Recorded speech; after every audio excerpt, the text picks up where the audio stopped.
подготовлен.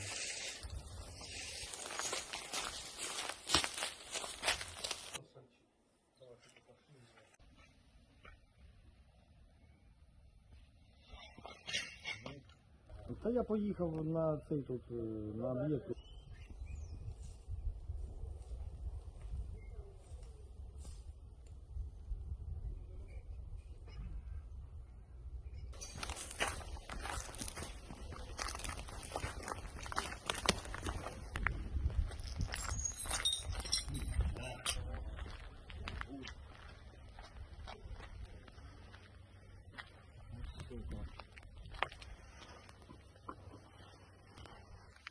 Аркадий, я вот получил. Ну, давай послушай. Только тут видишь, тут вылез. Так называемый. Промежуточный детонатор на месте, самозамедлитель, самоликвидатор прогорел. Забираем все. Суббоєприпаси типу 9Н235 зі складу снарядів до реактивних снарядів до реактивних систем залпового вогню, у яких підривач стоїть в бойовому положенні, але внаслідок невдачного попадання у преграду вони не вибухи, потребують знищення у спеціальному місці.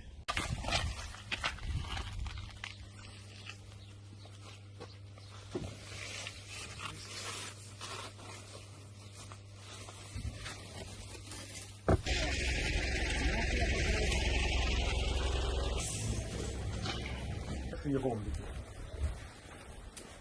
Ну вот это конкретная штука. И там тоже снаряд, его ромб.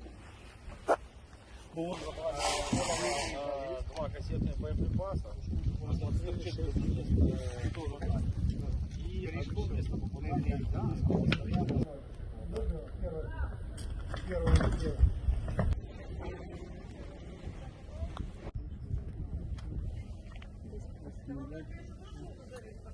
Я просто видела, я уже сказала. Поняла, сейчас найду вам эту крышу, если она могла не получиться.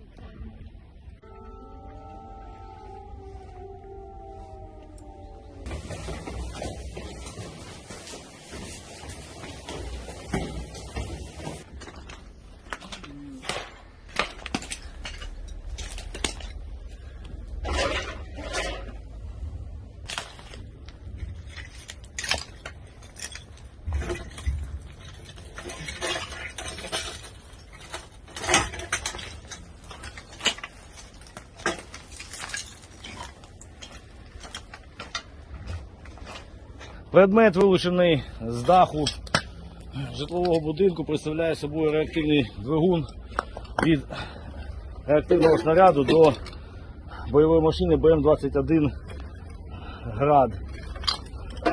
Вибухових речовин не містить. Є засобом доставки боєприпасу, який вибухнув ось тут, і бачите, що накоїв.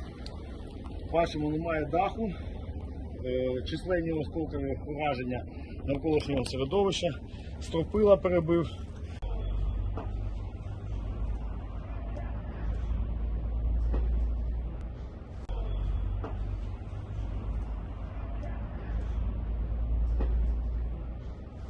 Не знаю, Ну, это же мы и говорим. Это уже третий раз. Это с кассетного боеприпаса, а это «Град». Это...